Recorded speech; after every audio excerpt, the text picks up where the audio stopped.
I'm currently standing in the Wilton Historical Society's circa 1740 Betts Sturgis Blackmar House, one of the oldest homes that still survives in Wilton. Built on this spot 280 years ago, this home serves as a testament to the evolution of this community. Originally a 4-room colonial home surrounded by dirt roads and farmland, it's evolved into a much larger museum building complete with running water, electricity, surrounded by modern businesses, and a 4-lane highway that you can probably hear in the background of this video. Last November, the Society opened up a new exhibition, Wilton, Siwanog Tribe, English Parish, American Town, as a way of examining the earliest stages of this evolution.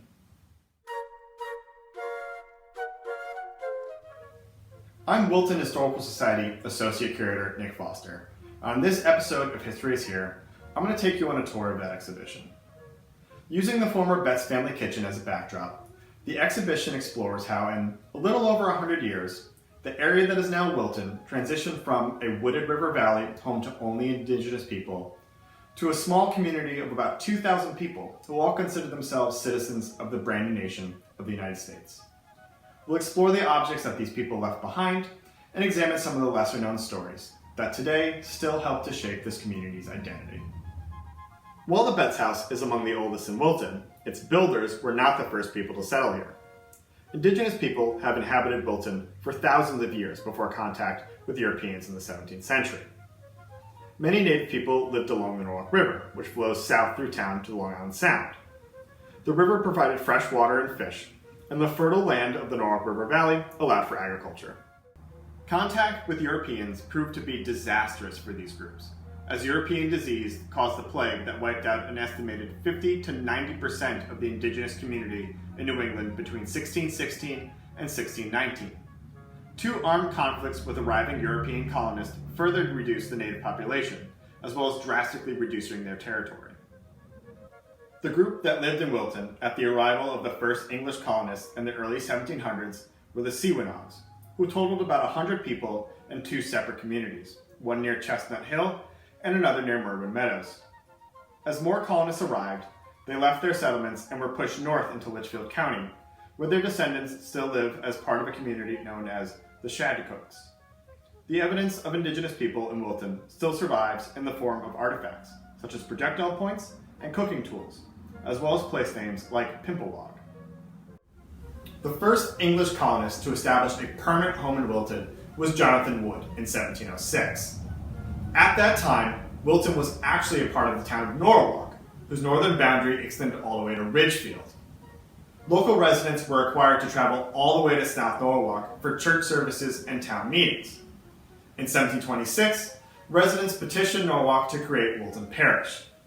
The parish was still technically a part of Norwalk, but with the construction of a new meeting house near today what is Wolf Pit Road, local residents could attend church services and town meetings in their own community.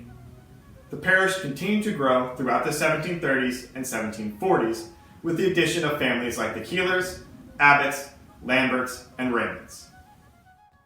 Not all the new residents of Wilton arrived willingly, however. As early as 1735, enslaved Africans of all ages were brought to town to work for members of the parish. These enslaved people worked in the fields and in the homes of many of these early families and served as a significant portion of the labor which helped build these early homesteads. The bill of sale for an enslaved man named Jack from Joshua Jennings of Fairfield to David Lambert of Wilton can be seen here. The practice of slavery persisted in Wilton throughout the 18th century and into the early 19th century until slavery was abolished by the state of Connecticut in 1848.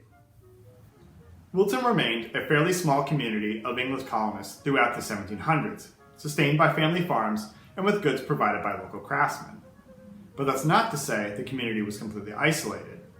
For some, particularly wealthier residents, goods could come from much further away.